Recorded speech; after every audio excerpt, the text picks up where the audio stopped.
meesha waa ka tageen laakiin على ضد الصومالي نوشة الأقل المعاصر dalkan ka bilowday maanta haddii aan dadka Soomaaliyeed iska dhigin oo aan isaga ogaanay oo aan tallaabo ka qaadin dalkan madaxweynaha waqtigiisa dhamaaday ee 4 sano soo qaatay si uu dad ku joogo haddana isagoo xilligiisa dhamaaday inuu haddana dhiig sokeeyo daadii u taago anaga shacabka Soomaaliyeed arrintaas arrin la aqbali kara ma aha waxaan ku baaqayaa ونعم بحي وهالكيسي وماشيسي ووقتيسي ساعدها للجوجو قفصت أصواتنا وصوماليات ومجالات المكشوف ماشي الجوجو إنه قصة دقائق وندمتك داسو سؤال لا بيارا كان سنتك حبلين يا مالها الوقت العربية معها وحو جويا الرياضة تفكي الاستاكتو أما ضدك أي عفصدان والبقاء سلاس درابي dadka Soomaaliyeed waxaan ugu baaqayaa waxa caawa ka dhacay daljirka Daasoon iyo hotel Maida waa foolxumo tii ugu xumeed waa weerar lagu soo qaaday ma aha niman madaxa iyo meel bannaan waa weerar lagu soo qaaday dowladnimada Soomaaliya dimuqraadiyadda Soomaaliya xorriyadda shakhsiga Soomaaliga ah oo la rabo in hadda loo bilaabo qarniga 20-aad diktatoriyad iyo caburis يقصر يمحق هذا الدوس اللي بالله ما أقبل كرنا لنا هاي ذكر ما أقبل كرنا ذكر صومالي أقبل كرنا نيو هم وجيانو هايسكسوا بحانو برحدي درجة الداسون هذا نقبلنا ساعدها للجو قفر بالناس الجود يعني كسر دقائق أيام سجينيا وعن سوى ذا نمار درجة الداسون يعني هذا أمة سنتين ما أنت أي كائن كاي قبيل هذا ما أنت أنا لهيت عيد لهيت إن كاب حسنين يعني أنا جاب حسن وحبيت دين يا مدح بناني دين يا حقوق دين الدستور اللي جاني هذا ما سنتين والسلام عليكم ورحمة الله وبركاته.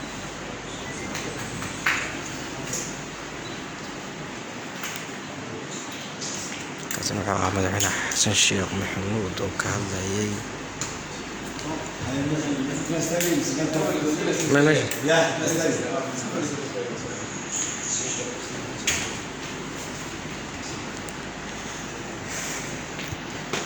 بسم الله الحمد لله. الناس Soomaaliyeed meel kasta ay joogaan kuwa joogay kuwa maqan waa salaamaynaa ilaahay baa mahad iska leh ilaahay waa u mahadcelinaynaa runtii caawa meeshaan wax la yaab la ka dhacay kulli wax la yaab waa dhacay laakiin dad nabad u socdo oo ka hadlaya arrimihii doorashooyinka iyo xaaladii dhacday ka hadlaayeen dimuqraadiyad in la soo weeraro ciidankoodii iyo barxadii iyo runtii hotel Maida oo dad madaxa ay deg yihiin runtii waxa ugu waa wax arrin ugu cusub arrin hadda la filayayna runtii maaha laakiin waxay tusaysaa taas dowladdu inay madaxweynaha waqtigiisa dhammaaday dhaqankii hore oo kusoo maamulayay iyo kamp tusaya qof dictatorship oo rabo keligiisa iyo keligii taliya ummadda Soomaaliyeed meel kasta duwan uu caburiyo oo dimuqraadiyaddana ka dhumiyo Soomaaliya dhibaatooyin badan soo gaaray laakiin markii dambe waxay ka dhacay dimuqraadiyad oo mar walba inay doorasho dhacdo 4 sano oo si nabad ah isku doorto taasaana dadka Soomaaliyeed ku wada joogeen ku wada noolaayeen oo runtii ku faraxsanaayeen marka wuxuu cadeynayaa marka madaxweynaha waqtigiisa dhamaaday horeyna hal maalin kuma soo shaqeeyay doorasho wax la yiraahdo waxay yaraatee runtii intii la soo maray maalin walba wax u taatiga oo aanan ahayn shaqo oo dhab ah oo dadka Soomaaliyeed ay garan karaan maalin wax taatiga in la isticmaalo si aan doorasho loo sameeyo marka dadka Soomaaliyeed dictator hore u soo diideen خسارة بدنا كسر جاري ديمقراطية الدنيا جد ديمقراطية الفلان ما أنت مقال كرام التشريف دل كنا ما أقولان كرام دل كنا ما أقولان كرام وأنا كريمات روتي مركز ديمقراطية نسوا جاري إن هذا وحي يروح أخر مركز الجاري إن لبابي روتي أجل أنا وحنا هاي مدة الصومالية هذه روتي واحد السعودة أي أقولان مال ماشان كده كده الدولار روتي أو ماشان كحن أو ماشان كده بعد كريم دونان runtii waxaan kuu talinaynaa oo sida hadda xaaladdu ay tahay in si dhab ah oo dadka Soomaaliyeed meel kasta ay joogaan arrinteeda ugu dhiidhiyaan marka anaga waxaan rabnaa runtii arrintii inta aan u joognay annaga si nabada banaanbax nabadeed oo qofna aanan lagu geysanaynin waxa anaga aragtidannada iyo ummadda aragtidooda lagu soo bandhiga aan rabnaa u joognay haddana tii aan u taaganahay ummadda Soomaaliyeed meel kasta ay joogaan gaar ahaan reer Muqdisho waxaan ugu baaqaynaa in sidii uu yahay banaanbax nabadeed qof kasta uu joogo meel kasta uu joogo inuu soo dhaqaaqo ballanteenu waa daldilka daahsoon iyo inaan meesha ku sheegno xaaladda ay dalku ku sugan yahay marka nin walba dalka dimuqraadiyadda iyo dowladnimada difaacay ka rabtaa ninka hadda difaaci waayana runtii maalin aan difaaci karno raadina marka waxaan ugu baaqaynaa in isugu yimaado saacadaan laga bilaabo aanan la dhihin xabadaa la tuurtuuraya meesha lama tegi karo dadkuna arrin ay iska leeyihiin waa arrin qof gooni ah leeyahay ma aha waa wax kan hadda dhashay iyo midka dhalan doona iyo midka hadda nool ay leeyihiin waa marka inaan wada difaacno dimuqraadiyadda iyo dowladnimada iyo horusocodka inaan difaacno runtii waayadan waxaan soo marnay wax lagu faano dimuqraadiyad oo lagu faano oo dadka kore isku dhiib ah oo dalkuna horumarku gaaraya marka qofaa raba arrinta ayada ahayd intuu qoriyo soo suga inuu dadka ku gumaado oo dadka ku dhibaateeyo marka taa idaa wax la qaadan kara ma aha waxaan ugu baaqaynaa marka inaan degdegkaas oo isugu nimaadno saacadaan laga bilaabo meeshii aan joognaa annaga si markaas arrintii ay jirtay aan u joognay aan u fulino marka aanan noqonin kuwa inta badan lagu soo turturaa meesha marka ummadda Soomaaliyeed meel kasta ay joogaan waxaan leenahay arrinta ayada ha laga dhiibiyo gaar ahaan reer Muqdisho in arrinta ayada ay ka dhiidhiyaan meel kasta ay joogaan arrinta ay isugu yimaadaan mana la ogolaan karo xaaladaha hadda soo jiray runtii wixii ka soo marayna aad iyo aad loo ogyahay inaan gadaal ugu noqdo ma rabo waa la ogaa maxamed Abdullaahi Farmaajo sida uu wax ku maamulayay inay sidaan ay si qaabkan ku dhamayn doono haddayna hadda la iska qabanin runtii waxa la soo maray waa la ogyahay wixii maamulada doorashooyinka ka dhacay lagu sameeyay ayaa la wada garanaa dad inta la iska xiro maalin walba la iska xiro iska xiran nin musharaxa madaxweynaha inta la xiro 2 sano xirnaado dad haddana ay yiraahdeen anaga waxaan sameynaa banaanbax ka qayb galeynaa in la xabadeeyo marka wax la qaadan karo ma marka waxaan leenahay arrintan ha loo wada istaago ninba maalintiisa ay taagantahay runtii haddii maanta laga dheedhi waayana maalin aan la gaari karin la taagan doono marka aad iyo aad u mahadsantihiin waxaan idin rajaynayaa guul waxaan rajaynayaa maanta in isugu yimaado degdegka daahsoon waa mahadsantihiin asalaamu calaykum شريح حسن شيخ هذا عندنا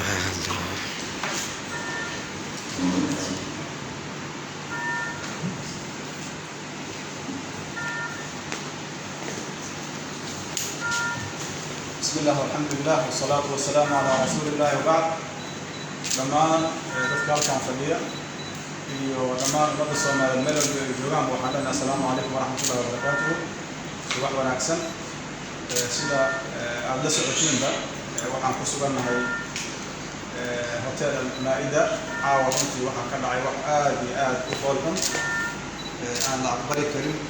qof Soomaali oo marna ku fikiri karin habeen madow anagoo joogna hotelkii in uu la soo weeraro meeshii la rabay in lagu qabto banaanbaxa nabadeed lagu soo weeraro ciidamo runtii loo diyaariyay inay qarankaas difaacaan waajibkooda gudanayay oo banaanbaxa sidoo amnigu ahaa lahay ka shaqaynayay in lagu soo weeraro hubkii iyo wiilashii loo diyaariyay inay qaranka Soomaaliyeed difaacaan oo ay mataqaana qaar dilaan oo qaar dhaawacaan oo argagixiyaan dadkii aad iyo aad aan u xun waana runtii wax dhaawac weyn u geysanaya sharafta iyo hamiga weyn ee dadka Soomaaliyeed u leeyihiin qarannimada 60 sano in ka badan ayaan qarannahay maanta waxaa la filayaa waxa waaye nidaamka dimuqraadiyadda inuu si wanaagsan u tilaabo qaado maxaa yeelay waxaan soo aragnay dhibaatada ay leedahay diktatoriyadda dhibaatada ay leedahay sharciga oo lagu tunto dhibaatada ay leedahay xuquuqda aadanaha oo lagu tunto marka maanta waxaan filaynay in aan ka soo waantoognay oo aan u soconno qarannimadii inaan u soconno horumar inaan u soconno dowladnimo iyo Soomaalinimo laakiin nasiib darro waxaa ah dadkii loogu talagalay inay difaacaan qaranka qofka Soomaaliga sharafkiisa difaacaan amnigiisa sugaan in asaga lagu soo weeraro sidaas darteed dadka Soomaaliyeed waxaan leenahay waa arrin muhiim ah inaad ka jawaabtiin waa arrin muhiim ah inaan ka wada jawaabno halkan waxaan u joogno waxa waaye xoojinta dowladnimada xoojinta dimuqraadiyadda xoojinta xuquuqda aadanaha oo la'aanta dowladda inay istaagi karin marka waxaan ugu yeeraynaa shacabka Soomaaliyeed dhammaan meesha ay joogaan guriyahooda inay ka soo baxaan u istaagaan xorriyadda u istaagaan dowladnimada u istaagaan sharafka bannaanka u soo baxaan mataqaanaa isugu yimaadaan meelaha la isugu tago bannaanbax waxaan qabaa kaliya kuma koobnaanayo magaalada Muqdisho magaalooyinka Soomaaliya dhammaanteed waa in laga sameeyaa waa in loo soo bannaanbaxaa arrintaan arrin muhiim waaye ummaduhu sharafkooda iyo qarannimadooda iyo dimuqraadiyadooda waa difaacaan waxa ugu dambeeyay waxay ahayd muhiimaad waa la socotay wixii ka dhacay waxaad aragteen shacabka Turkiga wixii ay sameeyeen oo geesinimada lahaa waxaan hubaa dadka Soomaaliyeed ay ka geesinimo badan yihiin ay sameey karaan wax ka weyn qof kastoo isku dayo xukunka inuu isku dhajiyo ku gaaro ku joogo si sharci darro ah waa in la tusiyo xaqiiqada madaxweynaha waa lagu ixtiraamay waqtigiisii waxa aan dalbanayno waxa waaye doorasho kala oo xalaal wax kale aan dalbanayno lama aha waxaan u bannaan baxayno waa intaasna in la soo dhaweey mudan tahay in dhibaato la isugu geysto ma mudna marka dadka Soomaaliyeed maanta waxaan rabnaa inay u heeliyaan xorriyadda inay u heeliyaan dimuqraadiyadda inay u heeliyaan dowladnimada inay u heeliyaan sharafka ummadda Soomaaliyeed inay ka hortagaan dhulka iyo waxa dhacay meesha waxa lagu soo weeraray waa beebayaal anaga waxa aan wadanay waxa waa istaafyo khaas oo anaga waardiinay in maanta beebayaal lagu soo weeraro oo wali hadana loo sheegayo abaabul xooggan inuu socdo aad iyo aad anagu xunnahay dagaal dadkii ka soo shaqeeyana waa la ogyahay meesha ay ku dambeeyeen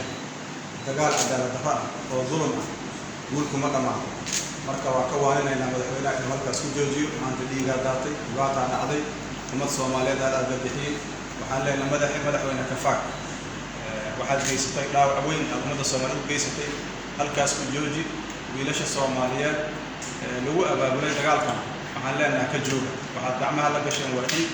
hubna waa yaala magaalada Soomaaliyana waa yaala wiilalna waa jooga laakiin ma rabnaa inaan isticmaalno waxaan rabnaa inaan isticmaalno nabad waxaan rabnaa inaan isticmaalno dowladnimo waxaan rabnaa xukunkaas 4 sanaba in la isdoorto ciddii la doortana ay hogaamiso alla soo baxaan bilaahi waa mahadsantiin wa salaamu calaykum wa rahmatullahi wa barakatuh